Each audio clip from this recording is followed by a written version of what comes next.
മതം എന്ന് പറയുന്നത് ഇപ്പോൾ ഒരു ക്രിസ്ത്യൻ, മുസ്ലിം, ഹിന്ദു എന്ന് പറയുന്നതായിട്ട് കാണാൻ എനിക്ക് സാധിച്ചിട്ടില്ല. എൻ്റെ ഏറ്റവും കൂടുതൽ സൗഹൃദമുള്ള ആൾക്കാർ ഈ പറയുന്ന മുസ്ലിം ആൾക്കാരുണ്ട്, അല്ലെങ്കിൽ സുഖോൾ ക്രിസ്ത്യൻസ് ഉണ്ട്, ഹിന്ദുസ് ഉണ്ട്. അവരെ നമ്മൾ ഒരിക്കലും വേറൊരാളായിട്ടോ അല്ലെങ്കിൽ ഇങ്ങനെ ചിന്തിച്ചിട്ട് പോലുമില്ല.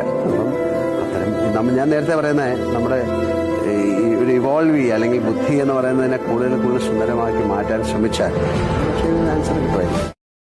ഈ മനുഷ്യനെയാണ് നമ്മളെല്ലാവരും കൂടി പ്രത്യേക കാര്യങ്ങളൊക്കെ പറഞ്ഞ് സംഖ്യയാക്കാൻ നോക്കിക്കൊണ്ടിരിക്കുന്നത്. സംഖ്യകൾക്ക് ഇങ്ങനെ സംഖ്യയായിട്ട് കിട്ടിയാൽ കൊള്ളാമെന്ന് നല്ല ആഗ്രഹമുണ്ട്. അതുകൊണ്ടാണ് രാമക്ഷേത്രത്തിൻ്റെ ഉദ്ഘാടനത്തിൻ്റെ സമയത്തൊക്കെ ഇങ്ങേര് ചെന്നില്ല എന്നും പറഞ്ഞ് ഭയങ്കരമായിട്ട് സങ്കടപ്പെടുന്ന ഒരുപാട് സംഖ്യകളെ കണ്ടു. അതുപോലെ BJP ഗവൺമെൻറ്റിൻ്റെ സത്യപ്രതിജ്ഞയ്ക്ക് ലാലേട്ടൻ പോയില്ല എന്ന് പറഞ്ഞിട്ട് തെറി പറയുന്ന, ഇനി മോഹൻലാലിൻ്റെ സിനിമ കാണില്ല എന്നൊക്കെ പറഞ്ഞ ഒരുപാട് മിത്രങ്ങളെ കാണാനുണ്ടായിരുന്നു.